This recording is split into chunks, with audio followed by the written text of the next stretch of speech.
when you're talking in Florida on universal parts, it's kind of hard to know exactly what to start with or where to go, because my understanding is this is heat pump territory. And if you get down to Miami, you might find a heat pump that don't even have heat strips in the air handler. It's just a heat pump with a plain box inside with a fan and a coil in it. So this has been tailored a little bit more to include furnace, universal furnace controls, but in doing that in this area, it's a pretty basic foundation for furnaces. A lot of you that already work on gas furnaces is going to consider this pretty simple. There may be a couple little gems in there as we go through it that may be something unique or different that we can pull out.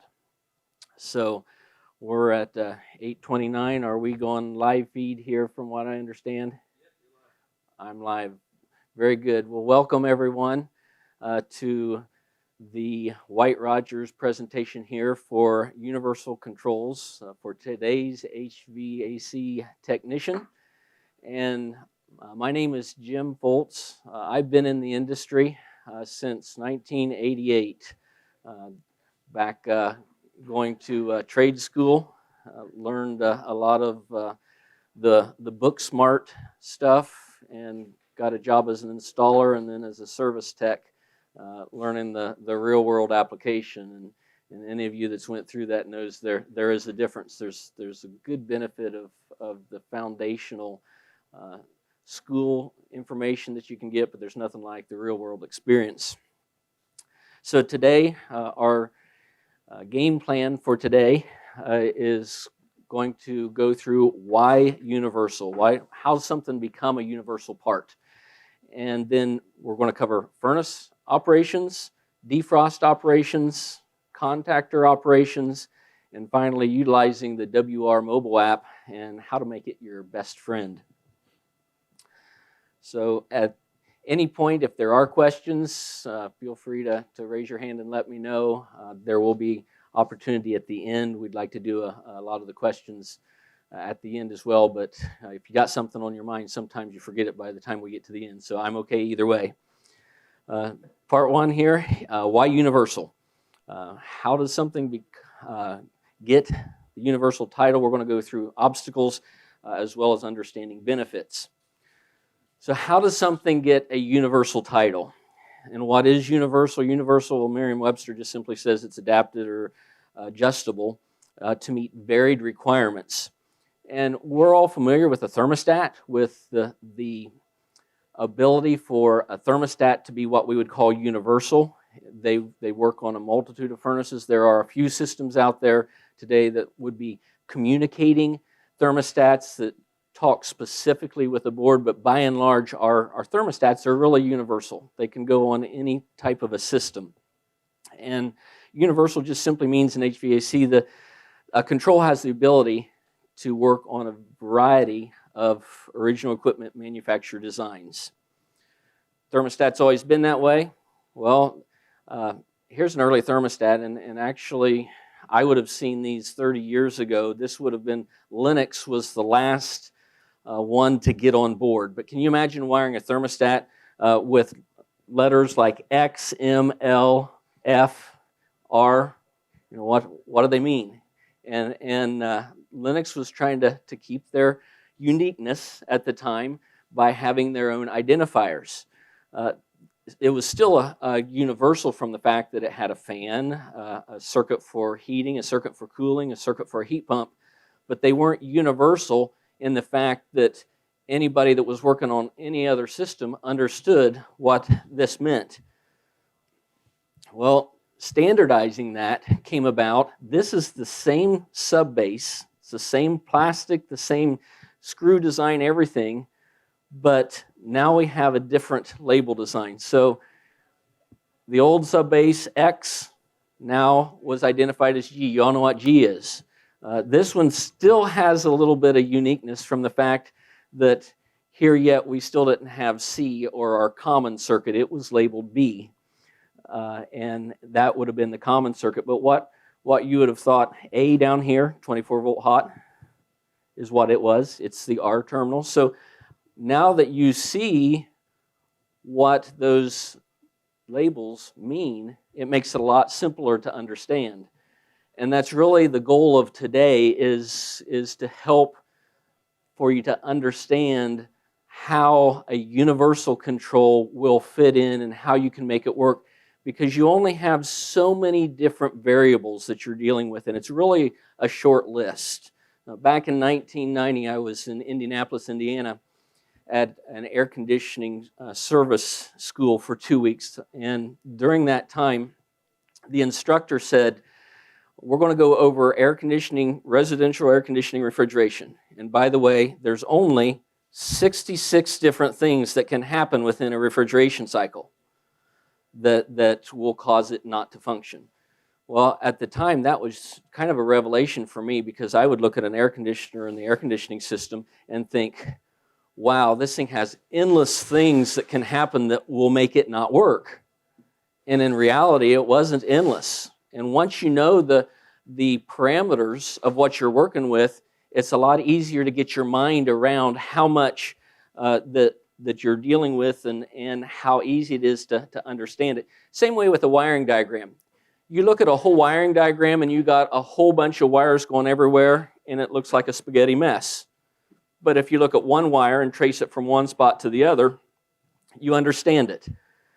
It would be no different if you took out a map of the United States that had all the interstates, freeways, country roads, streets, and everything else, and said, I'm going from this side to this side, and you looked at every single road. It'd be kind of confusing. But when you pick out one route to go across, it's a lot easier to understand. And so a lot of times when we're dealing with universal obstacles, we're gravitating away from something that we're lack of familiarity. We have this fear of how complex it is, and we don't have the training. And once we get the training, once we understand what we're dealing with, what happens is something that looks a little scary becomes a path that we're comfortable taking.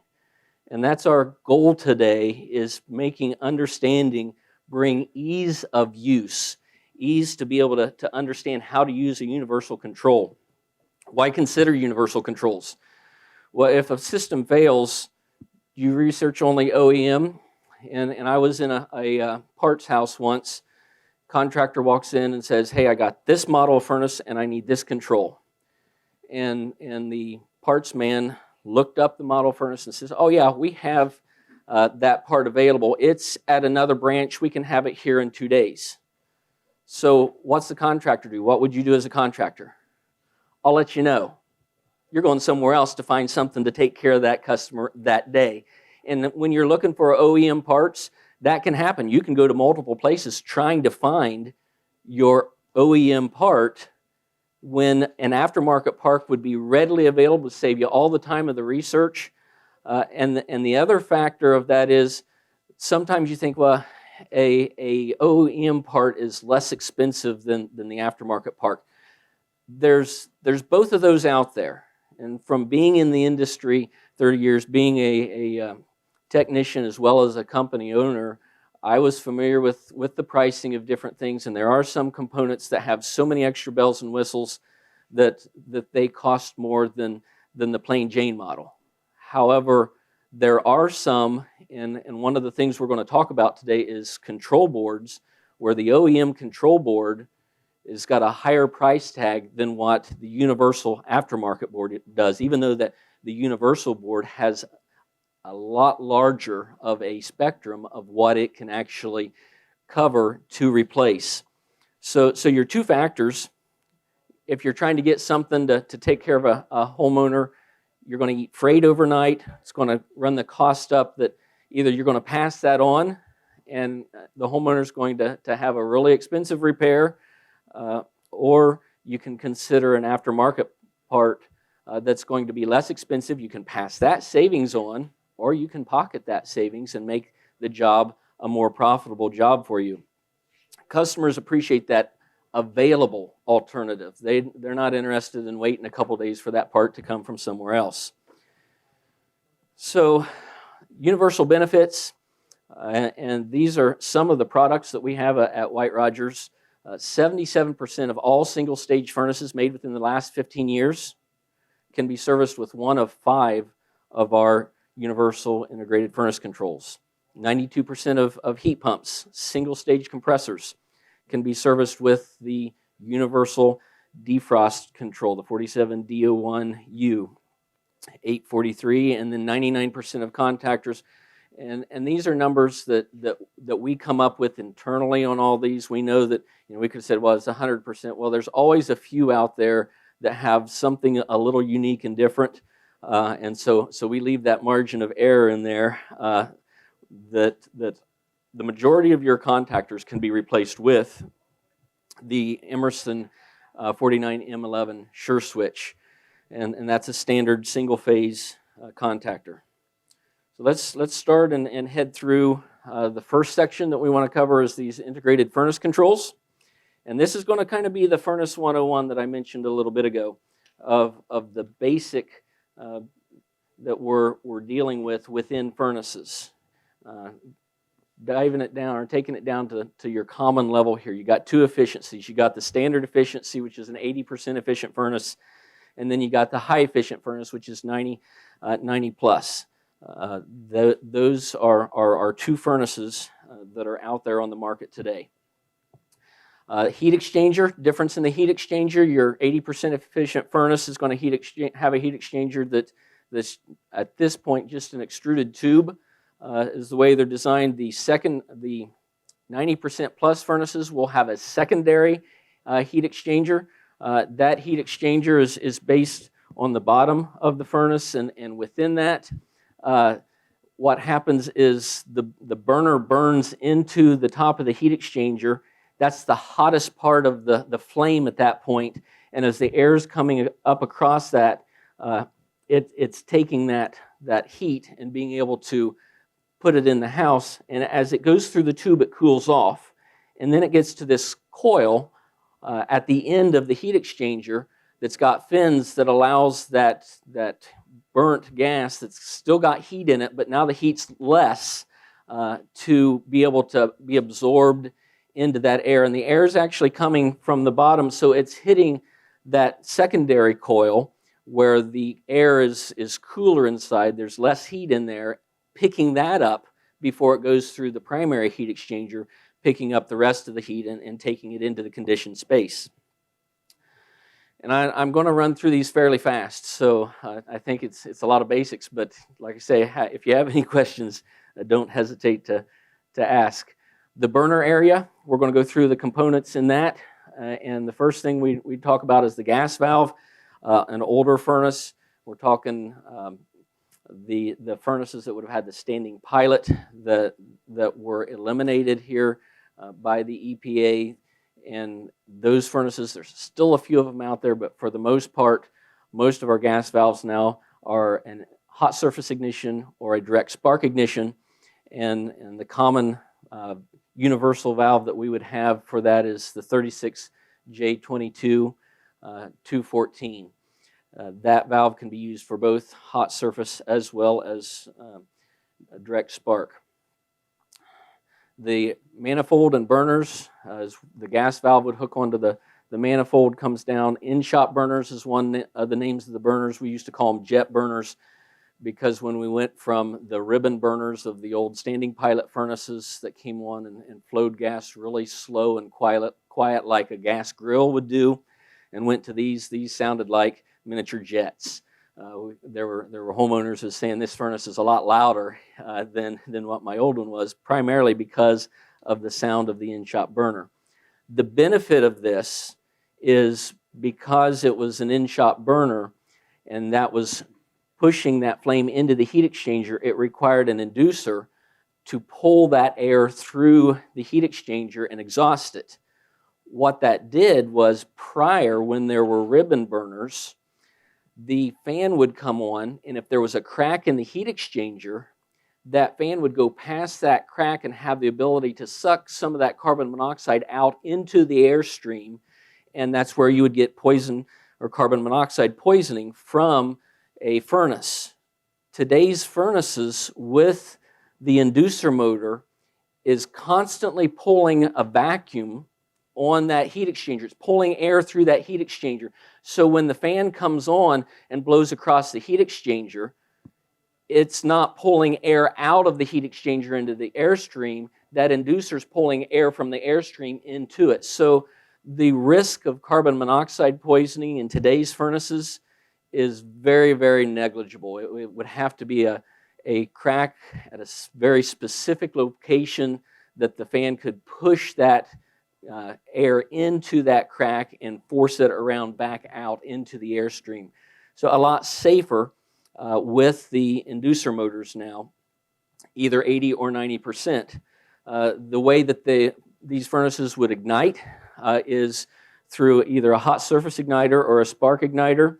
Manufacturers today, for the most part, are hot surface igniters, with the exception of Rheem and Rude manufacturing. They still are using the spark ignition system and have continued to use that.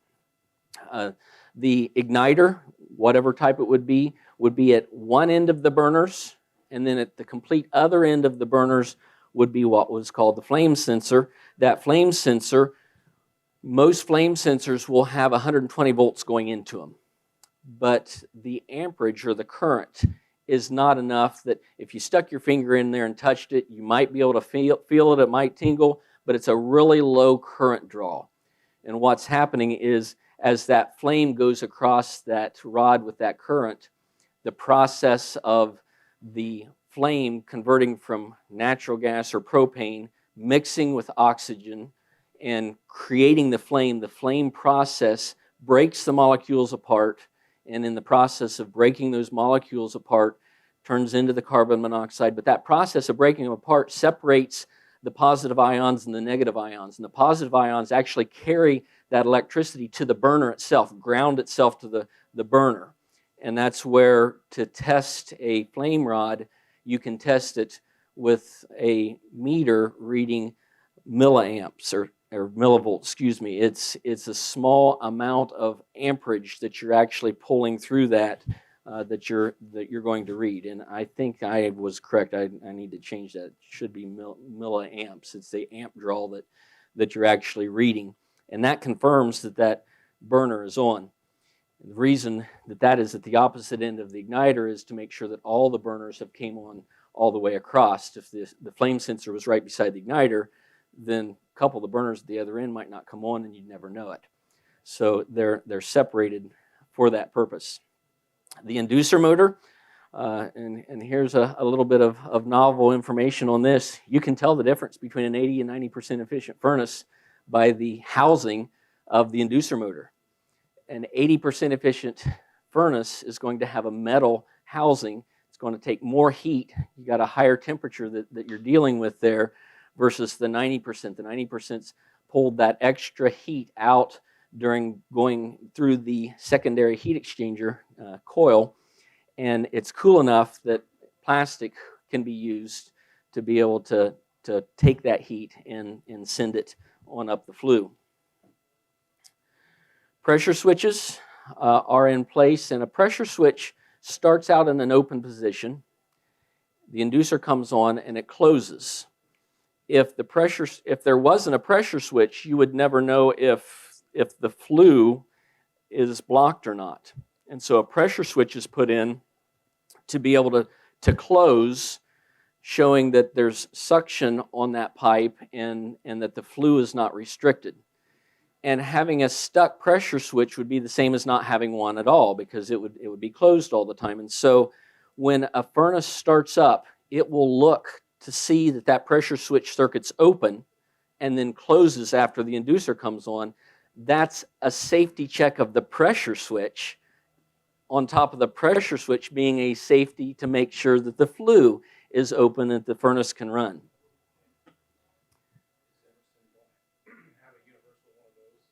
On the pressure switches, there's been some look into it. At this point, the question was, is Emerson going to have a universal pressure switch? And at this point, there's nothing in the works that we have right now. Thank you. Next, we're going to go to the limit circuits. And Typically, a furnace will have a couple different types of limit circuits. One is going to be a rollout limit. That's going to be really close to where the burners are. It's designed so that if the inducer was to fail and that heat wasn't being pulled through the heat exchanger, it would come out the front on the plate right there by the burners, heat up that plate, and turn the gas valve off. There's a main limit that would be located on the heat exchanger wall, on the main wall between the burner area and the heat exchanger, and then some furnaces would have a blower limit mounted by the furnace blower in case the blower motor failed and you had heat going into that area. The blower limits would probably be seen more on downflow furnaces where the blower is above the heat exchanger and that heat would be rising up, and if the blower wasn't coming on, it would trip that limit as well.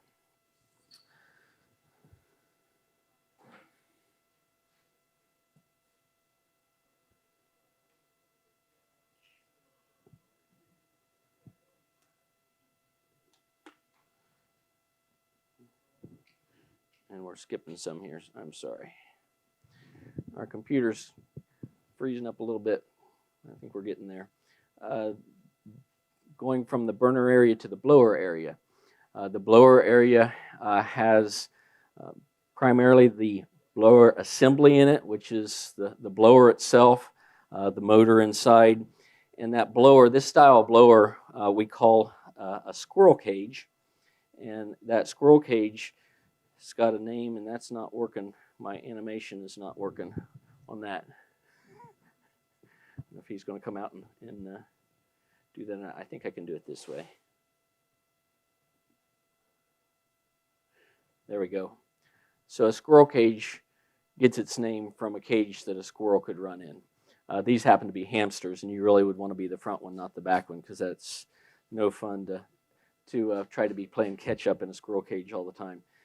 The other type of fan that we would have is a flat blade fan, which we would have in a condensing unit. Circulator blower motors, three types. The PSC motor is a motor that, if you've been in the industry a couple years now, you realize that we just recently passed regulation across the country for blower motor wattage, and most manufacturers at this point have went away from the PSC blower motor. PSC blower motor is something you would find in your air handlers as well in this area. PSC stands for permanent split capacitor. And the split part of that is defining the phase. We have a single phase motor here, and this capacitor is taking the voltage and it's changing where the phase goes so that it's at a different spot on the sine wave to be able to rotate that motor.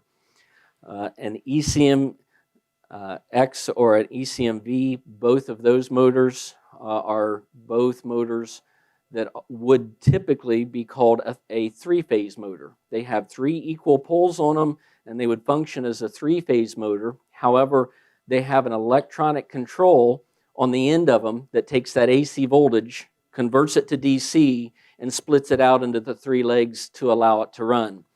The constant torque motor, more commonly known as X13 or an ECMX, is a motor that would keep the torque of the shaft constantly the same.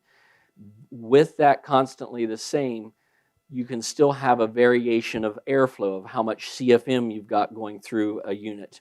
The ECMV or the ECM, the constant volume motor, which is what you're going to find in the top end of furnaces and air handlers, is a motor that's going to keep that CFM as close to the exact CFM that it's designed for, and it can fluctuate on how fast it's rotating, how much torque it has, based on adjusting itself to keep the airflow constant through the entire operation.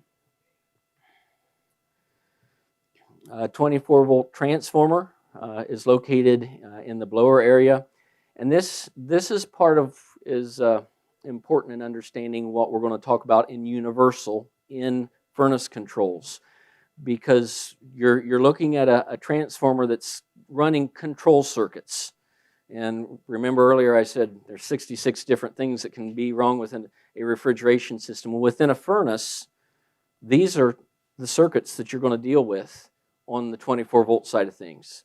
It's not a list of a dozen or 2 dozen. It's down to primarily 4, and then a 5th one when you're dealing with a high-efficient blower motor. The thermostat circuit, the 24 volts that's going to that. There's 1 circuit in a furnace that connects all the limits, 1 circuit that connects the pressure switches. Those are typically 2 different circuits, and then a circuit going to the gas valve to turn it on the 24 volt side of things. And so knowing that when you're looking at a universal control, you know those are the 4 circuits that you're looking at in connecting.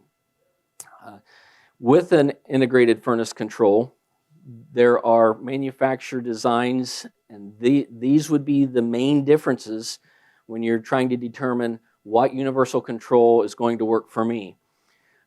Is it a single stage or a 2-stage furnace? What type of blower motor does it have? Is it direct spark or hot surface?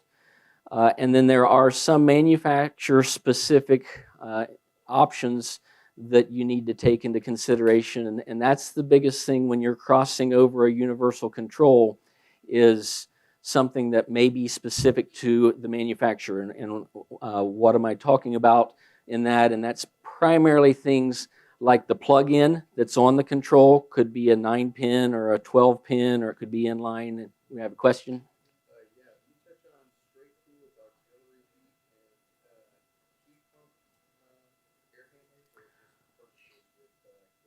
The question is, do I talk on heat pumps with air handlers and the air handler part of the thing, or am I just talking on gas? And as I get through this, I have a couple slides on the air handlers, and then we're going to go into heat pump, the universal defrost control, and some benefits and the circuits that we're going to find within that as well.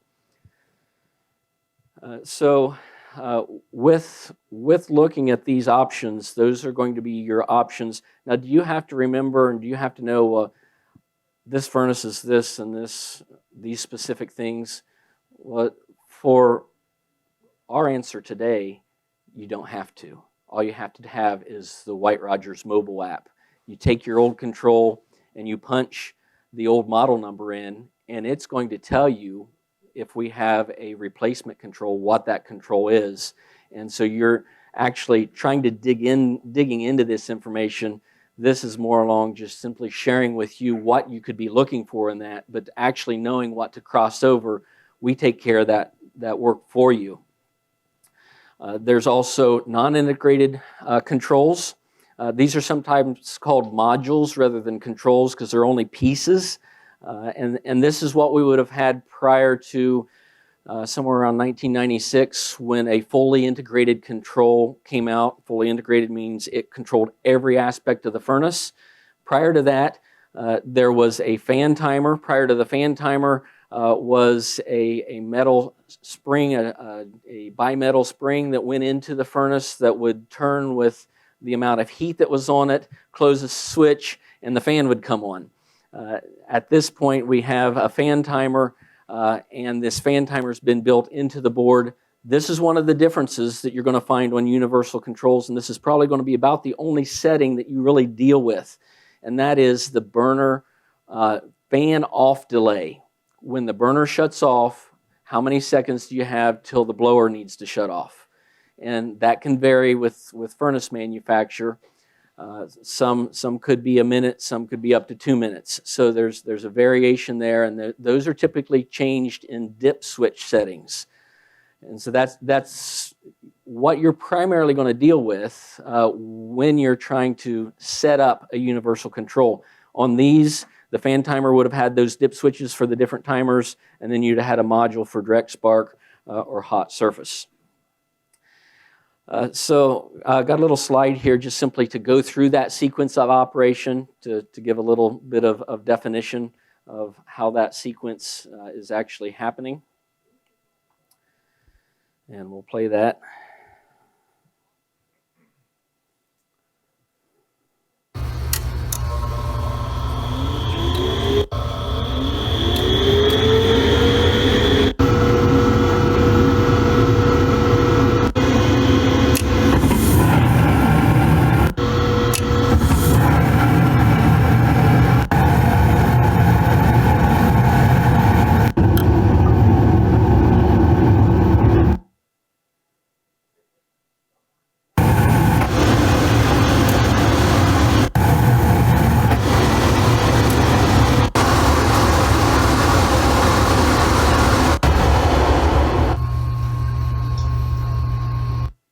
that's about as simple as I can make a furnace operation.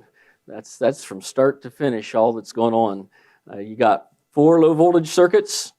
You got either a spark or a hot surface, which is a 120 volt circuit.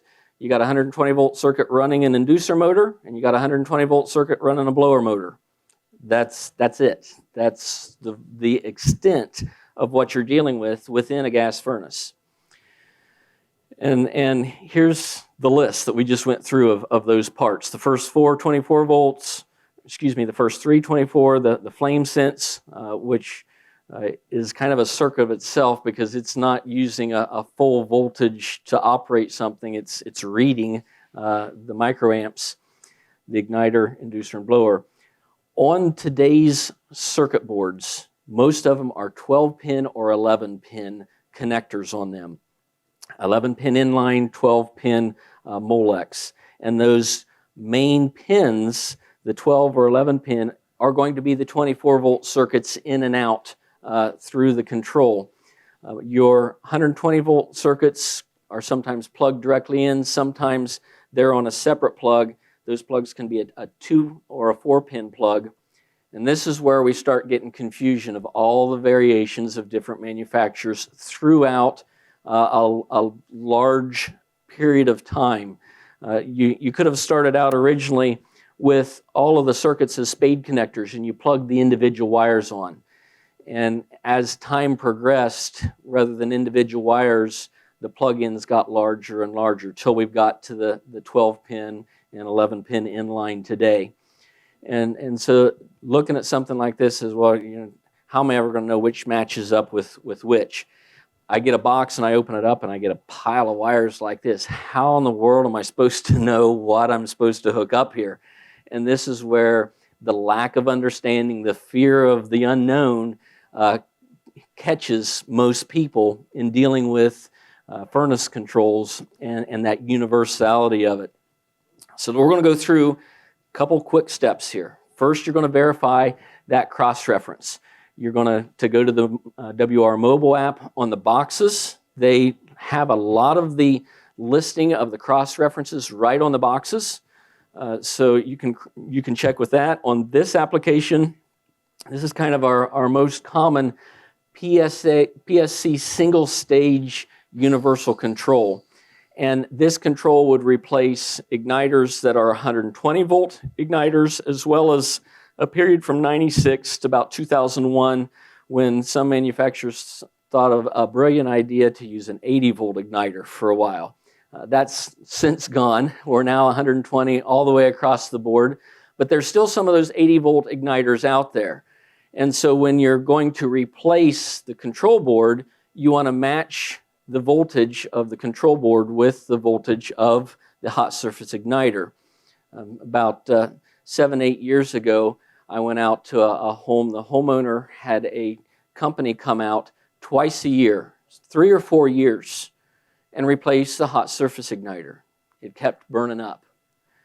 I went out and I got the model number of the furnace and I looked it up and it said, this is an 80-volt ignition system, and so it needs an 80-volt igniter. So my first thought was, well, I'll get an 80-volt igniter and put in here. Well, I turned around and looked at the control board, and come to find out about 4 or 5 years prior, the control board itself had been replaced, and whoever replaced the control board put a 120-volt igniter control board in, but had failed to replace the igniter itself. So you're sending 120 volts to an 80-volt igniter, and it's not even going to last a whole heating season. It ignites fast, you bet, but it's not going to last. And this homeowner was paying for a replacement igniter multiple times a year until they called us out, and it's like, you're not matching. You either need to get a control board that's 80 volt, or we can put a 120 volt igniter in, and which is what we did. Ran into the homeowner about 1.5 years ago in a Walmart parking lot, and he says, I've not had a single call on that furnace since. He said, I don't know what you did, but it fixed it. And so that's the key that I want to share here. When you're replacing a universal control, make sure the ignition igniter itself voltage matches the voltage of the control. And on this particular model, anytime that you're replacing an old 80-volt board, the model number of that 80-volt board is going to be shaded orange on the box so that you can look at the box and say, hey, this original board would have had an 80-volt igniter in it. This kit actually comes with a 120-volt hot rod igniter in it, so you have the new igniter to go ahead and replace it at the same time. And you want to do that both together. So that's the first thing. Cross-reference, verify your voltage. Now comes the scary part. And this scary part is something that I don't really want to open up the installation instructions, but I just ask you to open to 2 pages. 2 pages only. And within those 2 pages, every single one of these adapter harnesses that was in that pile is going to be listed. Not only that, but you're going to have brands with it. You got a Goodman, a Amana, ICM furnace, you got a Nordyne, Rheem Rude brand. These 2 pages will be able to tell you exactly which harness you need. Interestingly enough, on this 50M56U, this universal board, 75% of the applications for this board will not need a single one of these harnesses. Only about 25% you're going to need one of these harnesses, and the rest of them spare jumper wires for you. And to be able to find which one, we actually gave a class on this to a wholesale house, and we had the counter people saying, I can pull that out and hand it to the contractor and say, here, put these in your truck and do that for them. It's that easy. It's as simple as knowing which brand you have, and it's going to plug right in. Once you narrow that down, that's where your biggest fear is going to come from, of knowing where this is at. 2 pages in the installation instructions, and once you do it a couple times, you're good to go. The nice part about this control, it replaces over 430 SKUs. So consider that 25% of that's going to need those harnesses. Over 300 of these SKUs are going to be able to be a direct plug and play without anything else on them. This would come with the hot rod igniter. The harnesses are easily identifiable, 25% of the applications. And so a lot of good features. They can be twinned together, and you have another feature on these. There's actual pins on the controls of our universal boards. You don't have to have a microamp meter to be able to test for the flame sense.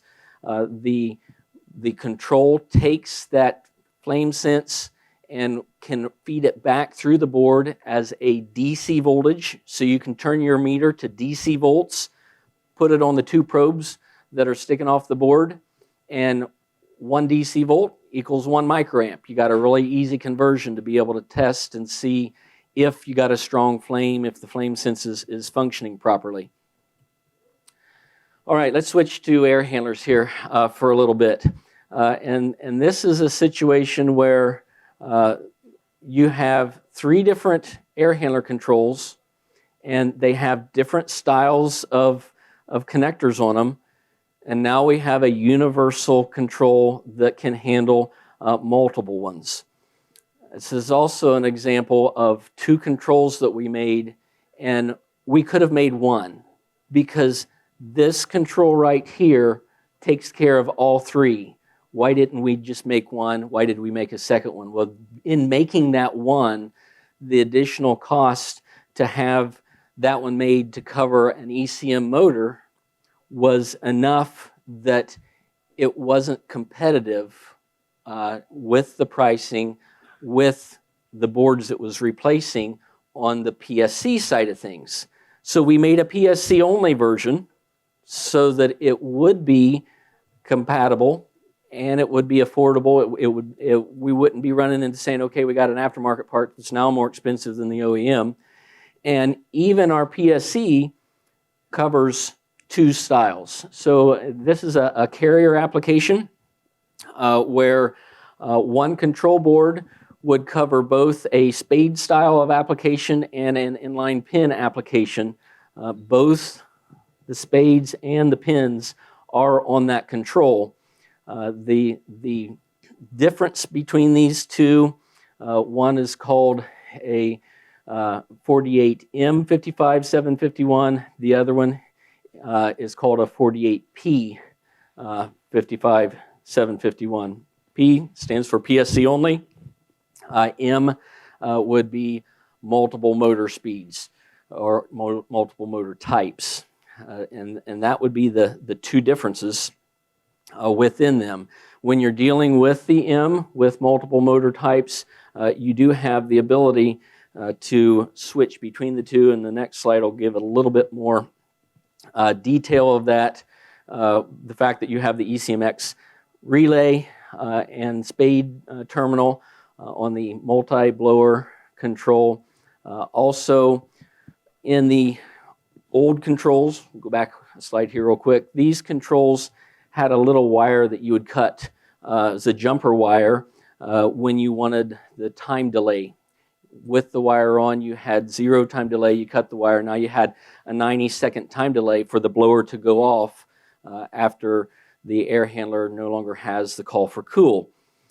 Rather than put a jumper, we put a switch, 90-second or 0. So it's not something that once you cut, you're done. In this application for a universal control, you actually have the ability, if you want to go back to 0, you can. Most of the time when you're dealing with efficiency and trying to get that last bit of heat into the coil in the air conditioning mode for an air handler, you want that blower to continue to run 90 seconds for that coil that's still cold to be able to absorb that last little bit of heat before the blower would shut off. So we are ready to head on up here to defrost control operations.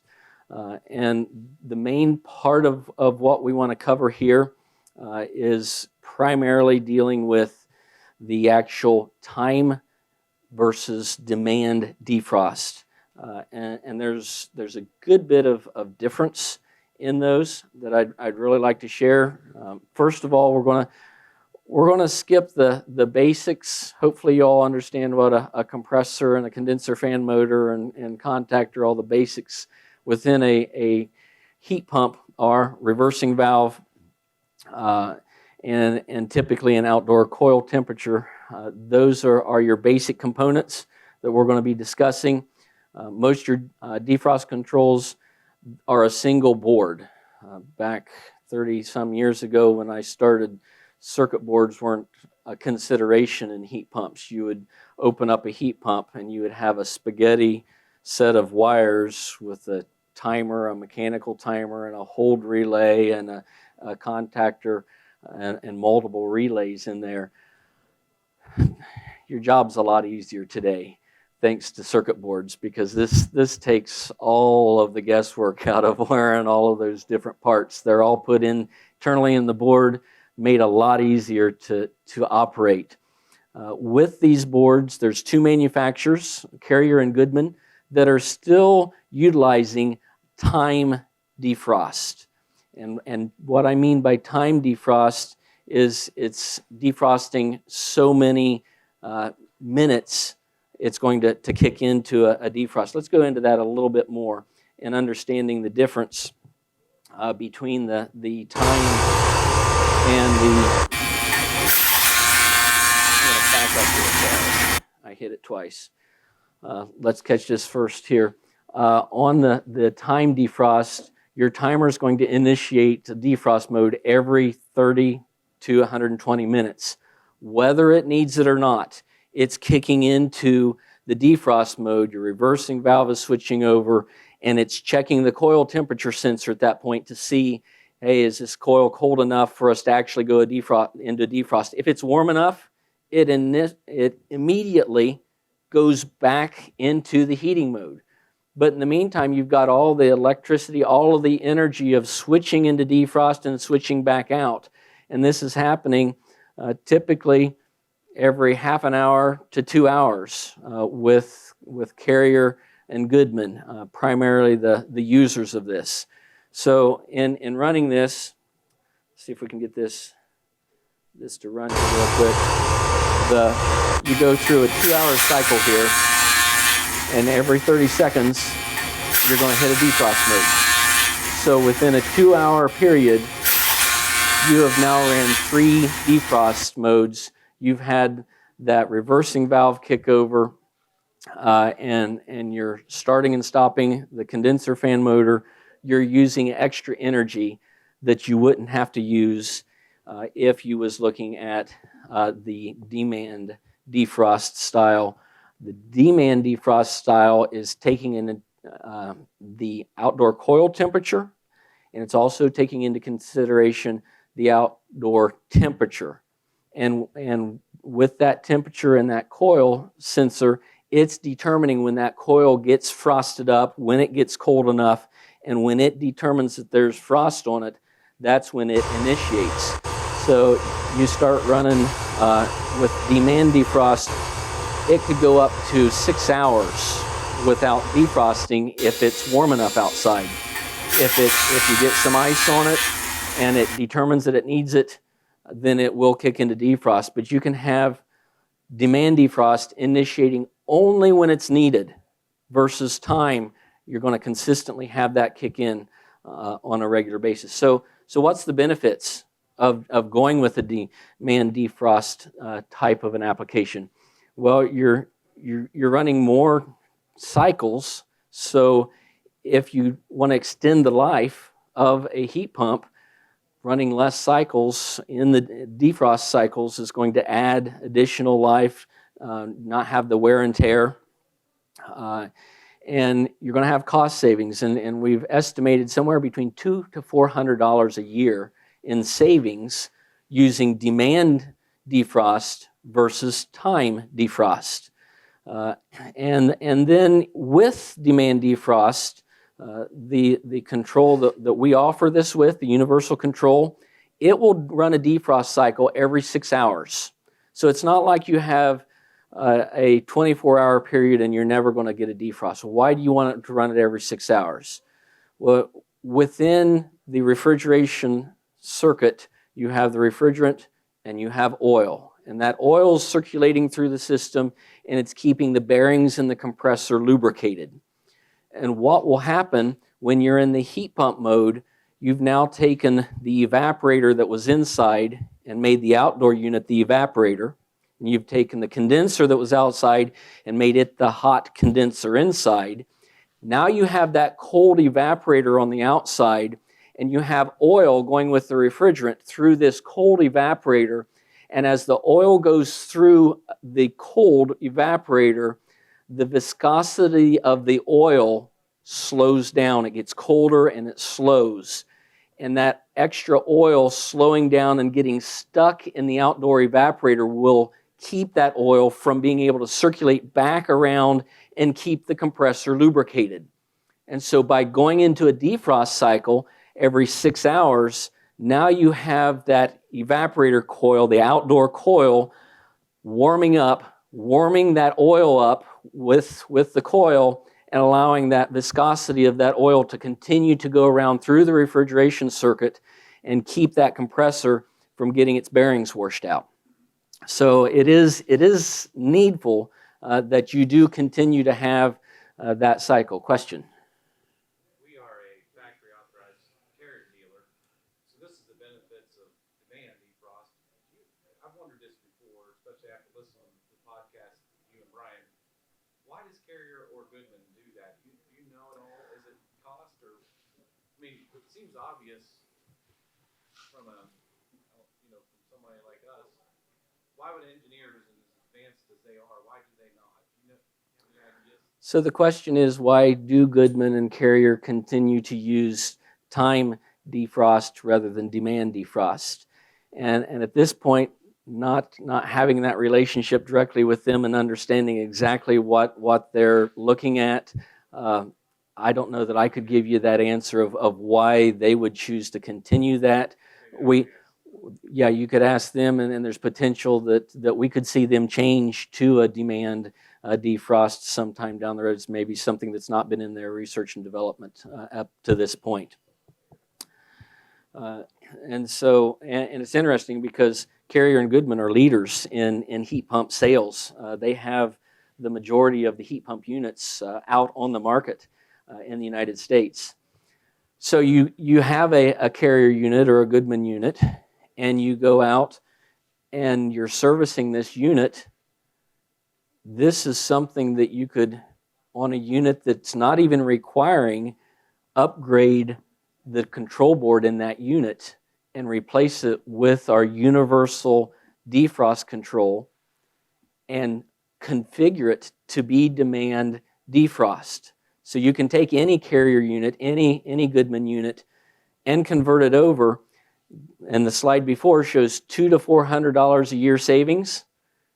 You can show that to a homeowner and say, this board doesn't need to be updated, but if we upgrade it to a demand defrost board, it's going to, the cost of doing that today is going to pay for itself, and it's going to help your equipment last longer because it's not going to go through those cycles. So that's one of the benefits of this board, is it can do that conversion for you. Within our kit, you have the universal control board. There's two harnesses. One hooks to the thermostat wires, which you would all be familiar with. The other harness has 4 sets. What are those 4 sets? We got the reversing valve, low and high pressure switches. What if you don't have low and high pressure switches in your heat pump? There is a setting within the control that I believe comes factory default off, and you turn those on so that the control board recognizes it needs to see a circuit through there. If you don't turn them on, then it would ignore them. It would have that circuit closed and would not see that high or low pressure switch. So you have the ability to use those or not, depending on your unit. You don't have to use those, and then the pressure switches, reversing valve, and the final one is the contactor running the compressor. And I say compressor only because your outdoor fan motor is being ran by the defrost control itself. With this also comes 2 temperature sensors. They're thermistors, they're not snap disc. And again, a lot of your manufacturers are still using the old-fashioned snap disc, which is less accurate. The thermistors are reading a lot more accurate in their temperature readings. It would require the unit to be taken apart for the coil thermistor to be replaced where the old coil temperature sensor is on the bottom of the condensing unit. Probably the most complex part of replacing a defrost control, if you're replacing that sensor, is opening up that unit and getting down to where that's at. And then the outdoor air temperature sensor just hangs in the area there outside the unit where your low voltage wires coming in, where your high voltage wires is coming in. And we also do include little sticker labels so that when you're pulling your wires off your old one, you know exactly what you have. Yes? This device here, you take the thermostat wires from the thermostat to this first, then to the control board that's in your condenser, correct? The question is, would you take your thermostat wires to this first and then to the control board that's in the condenser? This control board would replace the control board in the condenser. Some of these control boards and some of these condensers are pretty serious control boards.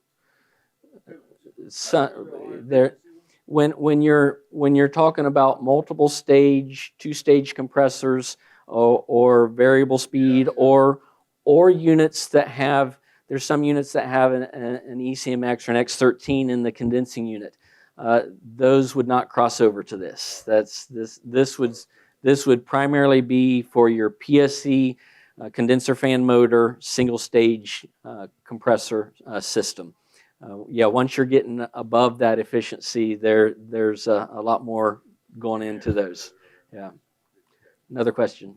So we can type this information in on the app and see if we could convert over? You can take the question is, can you type information in on the app and see if it can convert over? The app is designed that you put in the part number of the control you have, and it will show the matches for that. And so if you have a defrost control, you put the defrost model number in whatever part number that is, and it's cross-referenceable. It will bring up this control and show that this is compatible with this. Yes. So setup with this is very easy as well. There's 2 buttons, option and select. When you power it up, it powers up with a smiley face. primarily because you've just hooked up somewhere around a dozen and a half wires, and you're probably looking at this saying, I need somebody to smile at me right now. That was the humor of an engineer somewhere in St. Louis that gave us a smiley face to power up. But the first thing that you can do within that is change the display orientation. So if you was to mount this sideways or upside down, it doesn't matter which way you mount this. When you hit the options button the first time, it's going to display DO, display orientation. And if you hit select, you can hit that 4 times, and the DO will change, rotate around 4 different directions till you get the direction where you can read it in regular English position. And then another option is OE, which is original equipment. And we'll get to that in the next slide, where, again, a universal part, a lot of different parameters with different manufacturers. We've taken 8 basic parameters of different manufacturers and set all those standard parameters up within those 8, so you're not having to go through and manually program every little option. You have the ability to at least start out with a base, and if you want to change them, then you can go in and change each individual one afterwards. Those 8 would be Carrier Goodman, Lennox Train, Rheem York, Nordine, and then what we would have a factory default set. And you can see with each of those numbers, there's a whole bunch of settings that go with that. With the Carrier and Goodman, you can see their time temperature defrost rather than demand. You can, if you have a Carrier or Goodman, you can use 1 or 2 to do the default programming, and then you can go back into the program and you can change the defrost type to demand. So you can have all the rest of your settings configured with one round. The next round you're going in and changing it and giving that demand option where the homeowner is going to get savings. Other features are listed on here, the defrost cycle time, the short cycle time. If you have the reversing valve in O or B, it's a matter of a configuration within here. Reversing valve shift delay. And what this does is it gives time for the reversing valve to shift and then the compressor to delay and come back on. What that does is it makes a lot quieter restart. You don't have that high-low pressure when the reversing valve is shifting and the compressor's trying to come back on at the same time, and you got the full load on that compressor. It can growl pretty loud, and the homeowners, you may get a call from that if you work on heat pumps of how loud it is, and it's smoking and growling outside, and we don't know what's going on. The shift delay helps that abate that noise some. Defrost time you can adjust as the defrost enable coil temperature and terminate temperature. So all of those features come preset in configuring 1 to 8. Additional features that come with the 47D01U is you get energy savings. You can operate the heat pump extremely low temperatures, and it can be less heat per the backup source. So if you have electric heat within this control, you can set the control so that the electric heat won't come on until it's 30 or 35 or 40 degrees outside. And it requires the heat pump to do all of the work above that. And there are times that your backup heat could be more efficient than the heat pump itself. You can shut the heat pump off and allow the backup heat to kick in at a specific temperature as well. And you could also have a situation where the heat pump is not going to heat the home good once it gets down to a certain temperature, and you need that backup to kick in. And so you can make that backup source kick in at a certain temperature to help maintain the comfort of the homeowner. And then the third item on here is state requirements. In 2015, we had a new map drawn up from the EPA, and it divided 3 areas for requirements for energy savings, and these savings were the cooling side of and the heat pump side of things. What we found is 2 states set up their own. There could be more. If your state does, I'd be curious to know. I'd like to add it to my list. North Carolina has a regulation that says that you need a control that will prevent the supplementary heat to come on to meet that heat load, and it's supposed to lock out. The lockout shall be set no lower than 35 and no higher than 40 degrees. So they set the range at which that electric heat needs to be locked out to come on anything warmer than that. California Title 24 would be very similar to that. These are requiring what we would call an outdoor thermostat that does not allow that backup heat to come on until the temperature gets below a certain point. That thermostat, that ability to do that, is built into our universal control. And so you have the ability to set all of those adjustments. Those adjustments are set as you're going through the option button. That 8x8 screen is going to read different letters. You go down through them and you're going to come up to an auxiliary heat lockout. It's default to off, but you can set it anywhere from 0 to 40 degrees to keep that auxiliary heat from coming on until the temperature drops to that level. And then the low temperature compressor cutout is going to turn the compressor off when the temperature drops to a point where the backup heat or auxiliary heat is more efficient than the compressor. That number's pretty low in most cases. I would say well below 32. Some people would argue, depending on where they're at, that number could be somewhere between 0 and 17 degrees, that you're still getting enough heat out of a heat pump to justify operating it. And question. How well does this play? Does it play nice with the thermostat that already is controlling some of that, or It's going to tie directly in with that thermostat. There should be no difference within that thermostat. So the question is the thermostat going to have priority and priority over? Like if wind auxiliary heat comes on. The way that, is the thermostat going to have priority when the auxiliary heat comes on?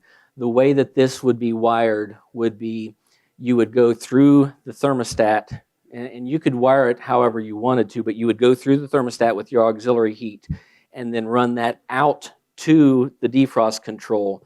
And then from the defrost control, it would go back. So the defrost control would basically have the last say of whether or not this is going to happen. Now, you could wire it the other way. You could take it off the thermostat and make it only that, or wire it in conjunction. It would really depend on how you wanted to wire it, of what got the priority. But basically what we're dealing with here is a set of contacts within the defrost control that's going to stay open for the backup or auxiliary heat until you reach that temperature, and then it's going to close. And so however you want to configure that normally open set of contact points is completely up to you.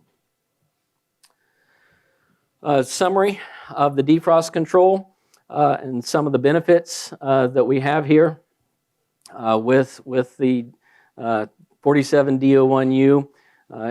A universal SKU, again, 400 plus different models. So you got one defrost control you can stock to cover quite a large range. You're going to have less truck stock that way. It's pre-configured, or you can adjust the settings. You have the defrost demand option. My opinion is really a big key in being able to use this control. The reversing valve shift delay limits excessive noise. The 8x8 matrix display gives you a very easy way to program it. There is a test mode within that. There's lots of features. I could give a whole presentation just on all of the features of this, and this is kind of a summary of that, really in trying to stick with the universal theme and the fact that how universal this really is for that. There are short cycle random start time delays, a couple different delays, auxiliary heat lockout, low temperature compressor lockout, which we discussed. There is a 24-volt brownout protection, and why do we call that a 24-volt brownout protection? Well, the reason it's listed 24 volts is it's actually looking at the low voltage to determine when a brownout event is occurring. So you may have 240 volts. If it drops down to 180 volts, your 24 volt transformer is going to go from the 26, 25 volts that it's at down to maybe 18 volts. And so they're going to sync with each other. When the high voltage drops, the low voltage drops, and this control is actually looking at the low voltage dropping below that 18 volt mark, knowing that there's a brownout event occurring and shutting the system off so that it doesn't damage the motors. High, low pressure inputs are inputs that you can either turn on and off. They're an ability, if you have them, to use them to extend the life of the equipment. And then the tray for this control's got 4 screws around, really easy to mount any direction, any orientation that you have. So a lot of benefits for everyone. And we are ready for our next part here of contactors. Anybody have any questions on defrost controls they want to catch before we move on? All right. Well, let's keep on going here. Contactors are something that are really simple. There's not a lot to them, but I'm going to try to put as much meat and definition on the simplicity of a product here that I can. And we're going to start out with a little bit of the history. Back in the 50s, we had NEMA-rated contactors, and they were these big, huge things, heavy duty, and they'd go into an air conditioning unit, and the air conditioning units would be old and wore out and being replaced. Contactors still worked. They lasted longer than the equipment themselves. So we had equipment manufacturers saying, hey, we're really trying to cut our costs on manufacturing these units. What can you do to lessen the cost of the contactor? And we got what we got today, a contactor that's a lot less metal, a lot lighter duty, and a lot of times will be replaced multiple times through the course of the life of the unit. Today's contactors has the contact points. The top and bottom would be the line voltage, 208, 240 volt most of the time, and the 24 volts would be the coil or the holding coil voltage going into the side of the contactor. Before you take a wild guess on why I'm talking about this, I'll give you a sneak preview here. We're going to discuss the Emerson Sure Switch and its ability to extend the lifespan of a contactor again, and how we do it. But before doing that, let's identify a contactor itself. What makes a contactor being called a specific name? And I got 3 different contactors here: the 1, 1.5, 2-pole contactor. How does one get a name of 1.5? And where's that come in? Well, the contactor, a pole, refers to the in and out of an electrical switch, something that's going to be turned on and off. So a 1-pole contactor has one set of poles where the voltage is going through, one set of switch contacts. A 1.5-pole contactor is really, in a sense, a 1-pole contactor, but it's got a second circuit on it that's not switched. It's a shunt or a jumper leg where the voltage is connected to one side, and it just passes through without being switched on and off. And then a 2-pole contactor has 2 switched circuits.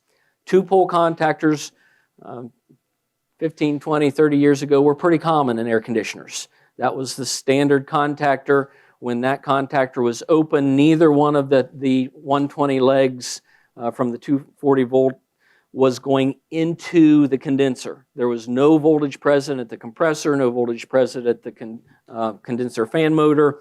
It was completely void of all electricity in there.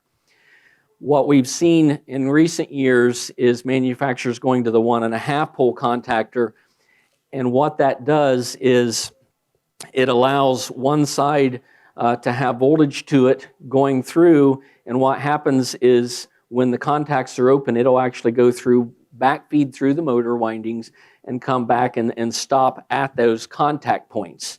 And so if you was to measure on each side of those contact points when you had a 1.5 pole contactor powered up, you would get your 240 volts, one on each side. What that means is there's always one leg of power energized within the unit at all times, even when the unit's off. From the fact that the unit's enclosed, it's got a case screwed together, it's considered safe. From the fact that nobody can just walk up to it and get into a wire. And so from that aspect, UL has allowed a 1.5 contactor to be put in air conditioners and deemed safe. 2 poles are nice, but again, manufacturers looking at costs, so they found a way to cut that cost. And most of the time, you don't need that whole 2 poles. You can take a 2-pole contactor out and replace it with a 1.5 pole contactor. So the biggest issue with a contactor is the electrical arc issue. And that arc is created when those contacts are coming together or going apart. And they happen when you actually have the full current amp draw on those points when that's happening. And so a normal operation of a unit, you can experience that arcing of those contact points every time the unit comes on and goes off. It's occurring on a regular basis. And then if the contactor isn't fully pulled down tight and it has the ability to move, it'll jump, chatter, and every time it's chattering, you're getting that arc there, and that arcing is creating the point damage that you can end up having. What happens with enough point damage? You got 2 occurrences. One, the contacts are going to fail to close. There's going to be so many pits on those contact points that when they pull together, there's not enough space there, not enough surface area for that voltage to go through. And without that voltage going through, you no longer have a unit that can come on. The other occurrence can happen when those contacts are pulling together and it arcs and it melts those points, melts the metal enough to weld them together. When the unit goes to shut off, the thermostat satisfies the call for cooling. The indoor blower times itself and goes off. But because these contact points are welded together, the condenser still runs. The compressor and condenser fan motor continues to run. Your indoor coil gets colder and colder and colder. You no longer have a fan blowing across it, and you end up with a block of ice. So two results of pitting and welding from those contact points. The circumstances that this pitting and welding occurs, you can have brownouts when the voltage drops and you get that chattering where those contact points would continue to get pitted. You can have insect damage. I know in the South there's a lot of issue with fire ants and other insects. California, we have earwigs probably more than ants that are getting into contact points. What brings them in there? And I've done a lot of research trying to figure that out. And there's some thought that says it's a magnetic field, that they're attracted magnetically. Others say it's the warmth of the contacts. They're a nice warm spot. Others say it's the hum of the contactor coil, the vibration that it's making that's drawing them in. I don't know that I found anybody that said we really know why they're getting in there. The end result is there's areas, there's homes that this is a real issue. And with this issue, this is, as a former contractor, I would say that the insect issue is probably the biggest reason why I would consider a sure switch when I'm going out to replace a contactor, because of the contacts being sealed in a box and those bugs can't get into them.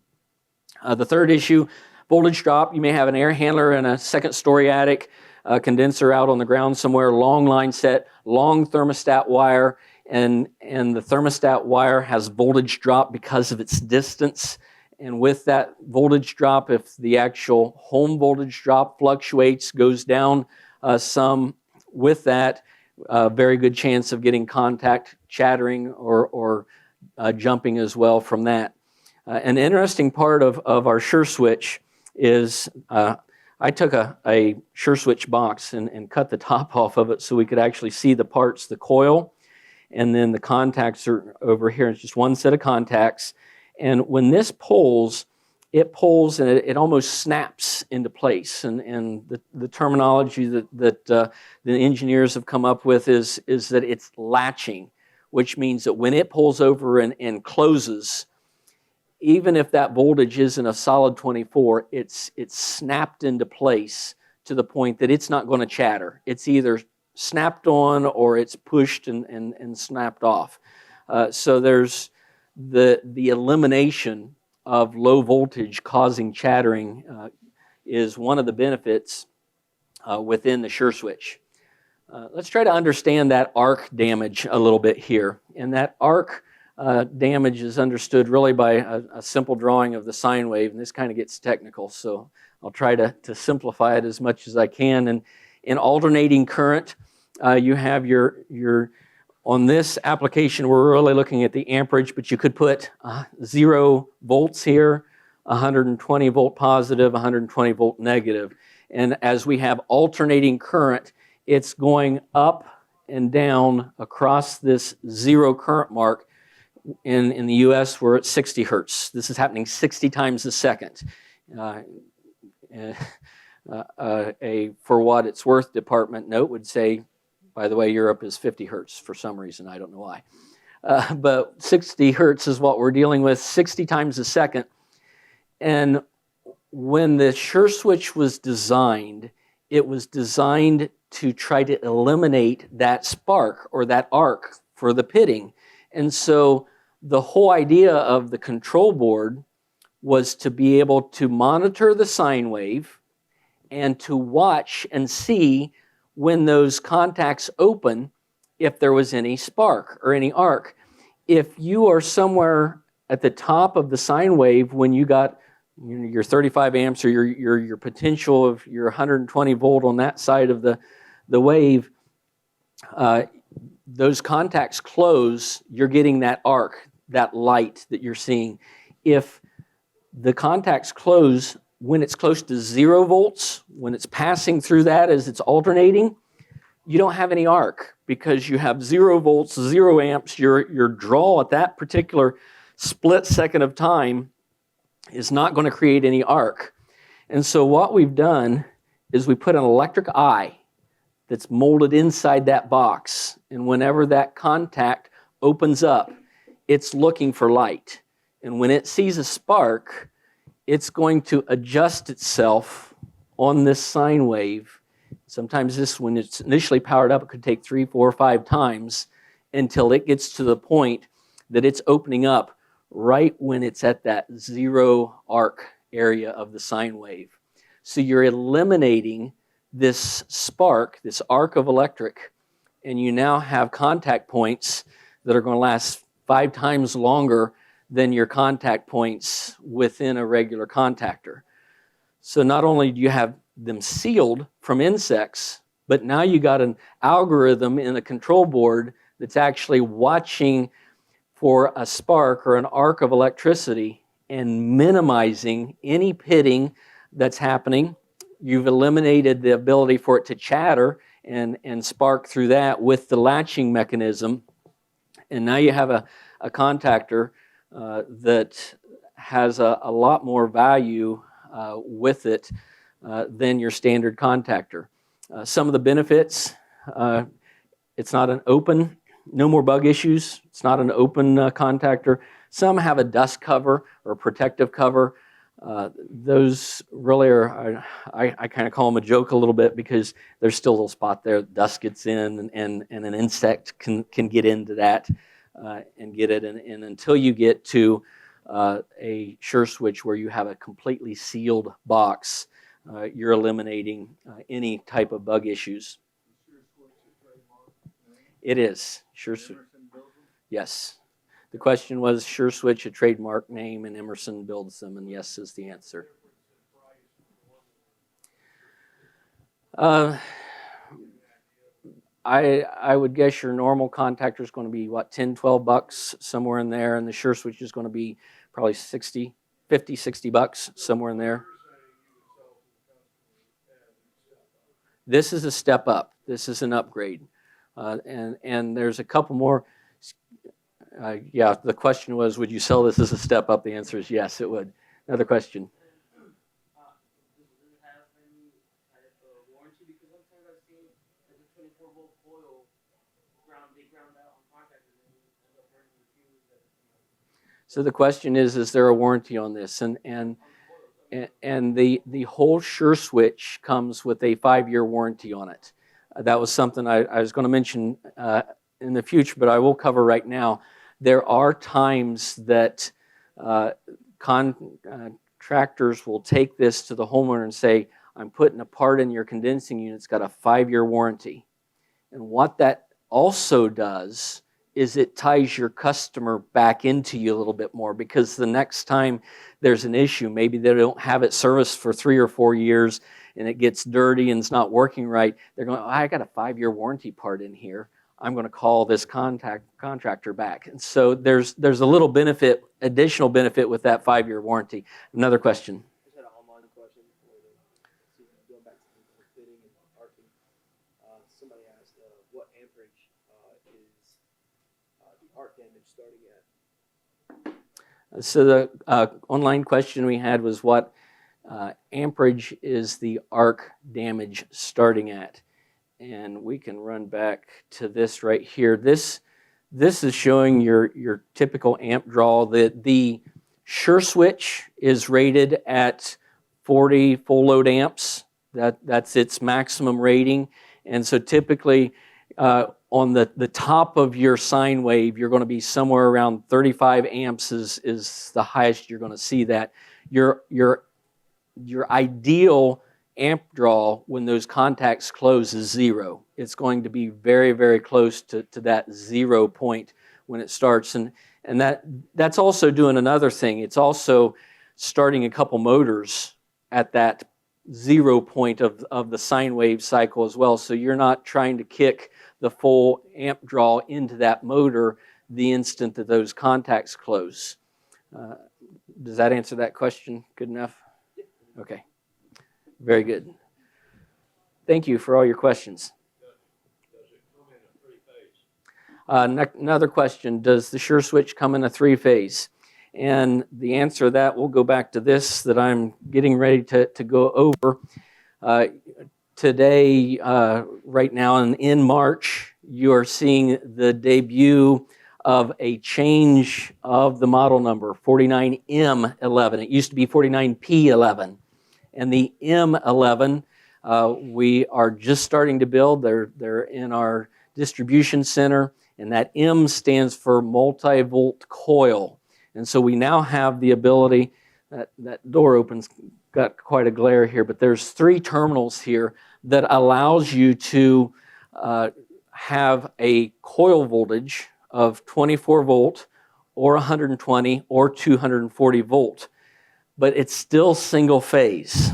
This was the first project that we wanted to get completed on the Sure Switch. And the engineers that have just finished this are now turning to building a 3-phase. So that is coming down the pipe. That's a good question, and that's our next step is to get this in 3-phase. So the comment is with 3-phase do phase monitoring, and that's all going to be taken in consideration as they design that. We do have a 3-phase monitor separate right now, a separate device within the commercial side of things, but as far as connected with the Sure Switch, that's currently not available, but thanks for the input. We'll definitely take that back. So features of the Sure Switch, you have the brownout line voltage protection. There is a test button that you can push to simulate a 5-second Y call. So in the old contactor, you just push the contact points in to make sure the compressor and condenser fan motor worked. The other thing that you would do with an old contactor would be if you was wanting to pump down the system and you was wanting to put all of the refrigerant in the condenser and shut off the service valves to store it in there if you was doing a leak repair inside. that style of using a screwdriver would not be available at this point. You would simply go to the thermostat, turn it to cool, and pump it down. And when you get down with the sure switch, you just pull the disconnect, and you can do it that way. So that's the workaround for that. You still have the ability to test to make sure everything works with the test button. It's got a short cycle delay switch, which can be turned off. And it's a factory set 3-minute delay. A lifetime cycle count button. Again, an engineer's building this thing saying, hey, we got a circuit board and we got the information there. Why not give that as an output? I don't know that a service technician would really see a lot of value in that, but a homeowner might. And the other side of things that this now opens up to with the multi-volt coil, with being able to do 240 and 120 volts on the coil, is the fact that it's going in refrigeration. And there are refrigeration applications that the owners of that commercial equipment do like to know, what are we dealing with how many times this thing is cycled, how much wear and tear is on it, and this would help give that information. The brownout protection, it can be switched off. This brownout protection is reading the line voltage, the 240 volts, and if it drops below 180 volts for greater than 4 seconds, it's going to kick the unit off. There is a tricolor LED that's giving you Fultz and status. This auto detect, it's detecting 120 or 240, but it's not detecting whether it's 24 volt or 120, 240. It actually has 3 terminals here, 2 of the terminals, and there may be a better, I got another picture that'll show that better. I'll keep going here. The last thing, random start delay, and this is following a brownout or a blackout, or if you was to pull the power from the condenser. And what that means is if you're in an apartment complex, you got 10 condensing units, got a brownout event that happens, and it recovers from that, and all the 10 units are wanting to start at once.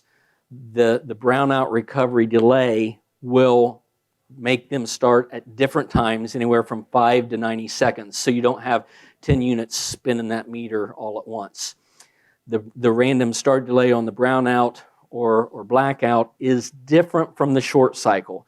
There's no time that you would have a short cycle delay and a brownout or a random start delay on top of that. When your 3 minutes are up, your 3 minutes are up. It's not going to vary off of that as well. This is what we introduced here this month as far as new. We put a sticker over where the lugs are so that you can see how it's a 1.5 pole contactor. The outside 2 lugs are the switched circuit. The inside 2 is the shunt or the non-switched circuit. And this shows you a little better these 3 spade terminals that are for the control voltage. The major application is still going to be 24 volts. So we left those 2 spades uncovered, and we put a little red cap on the line voltage side. They are also labeled with silkscreen, Y, C, and line. But I would point out that these are not polarized specific. You can put the Y and the C on either one, and it's going to work. You don't have to. And the same way with 120 volt, you would pull that red cap off. We'd recommend you putting it over on the side of the coil here that's the Y, or the 24 volt side. You're going to be using these 2. And the 120 volt and the neutral, they can go either one. It doesn't really matter which side gets the 120, which side gets the neutral or the common. Both sides are going to have 120, and that's the only real detection that it has, is it can determine whether it's 120 or 240 volts without having any other switch or control on it. So that's what we've went and upgraded to, and the primary purpose of that is the refrigeration compatibility, its ability to be able to use in ice machines, walk-in coolers, various applications of that nature. And whenever you're dealing with refrigeration, we always recommend look at the schematic, the wiring diagram first. In this application, you can actually see the second set of contacts on the existing magnetic contactors not even being used. So you have the coil voltage that you're connecting to the contactor and one set of normally open switch circuit, which would be this outside circuit that's on there. A little bit of a benefit summary. Extended life. You got contacts that are going to last 5 times as long. You don't have the issue with brownout. It's going to protect against that, and those points are sealed so that you don't have any insects. You have that optical sensor. It's going to minimize that arcing and that latching relay that's going to eliminate the chattering. One of the things that I always like to add to this is the first time I opened up a SureSwitch as a contractor, I looked at it and said, I got something that somebody already had. It's got one screw that's down the other 3. Somebody already took this apart. Little did I realize that White-Rodgers decided we know you're going to have to take it apart to be able to take the base and mount the base. So when we put it together from the factory, we're only going to tighten one screw and leave the other 3 loose for you, so you don't have to loosen all 4 screws to get it apart. So when you open up the box and you actually see this, you'll see 3 screws are loose from the factory. There's only one that you're going to have to loosen to get it apart. And I think we've covered a couple of these things here already in questions, and the only one we didn't cover is surge protection. Surge protection is primarily for electronic controls when you have expensive circuit boards. In a standard heat pump or air conditioner, there could be a defrost control would be your only board. Surge protection is not something that the cost to build that in would not be attractive to add to this. It's something that the control itself really would not benefit from. So phase monitoring, those are 3-phase loads, and we can look in that when we work on the 3-phase version. Benefit analysis, again, universal. You got one part here that's going to be able to replace all different contactors that you have out there. Now you can replace 24 volt, 110, 120, and 240 volt contactors. You got that 5-year warranty, something that you can offer to the homeowner. Microprocessor controlled, you got that sensor. And I think we went through most of these. We're working towards the end of things, so I think I'm going to keep going unless anybody has any questions. We're ready to wrap this up. Thank you for giving me your ear for all of that. The last thing we got is getting a best friend. And if you don't have one of these yet, there is a card up here that has a QR code you can scan with your phone, and you too can have your best friend on your phone apps here. And that is just simply this WR mobile app. Super easy to use, and it crosses a lot of different parts. Download it. It's in the App Store, Google Play, or the Apple App Store. And here's a little bit of a sample of how it's going to work. You're going to have a control board, and this is an integrated furnace control is the example here. Part number 624631-B. So we're going to do a search, and we're going to search by part number. We're going to put that part number in that, and as we fill that in, we're going to have options pop up down below. The more we fill that in, the less those options are going to be. We can hone in that way, or we can look and see where we're at. In this case, there's actual a -B, so we know that this is what we're going to hit. When that comes up on the screen, when we pop that up, it's going to go to 50M56U. That's the universal integrated furnace control we talked about the first part of the session that has the 430 plus cross references. This board is one of them. You can search by a competitor part number, an OEM part number, or even one of our old retired part numbers. If you have an old White-Rodgers board in there that's no longer made, you can put that number in, and it's within the database to bring that up. The website also has all of that information in. You have to be at a desk to be able to access all this, but you still have all of the information to access into this. This is under Tools and Resources, and you can do the same cross-reference search within that.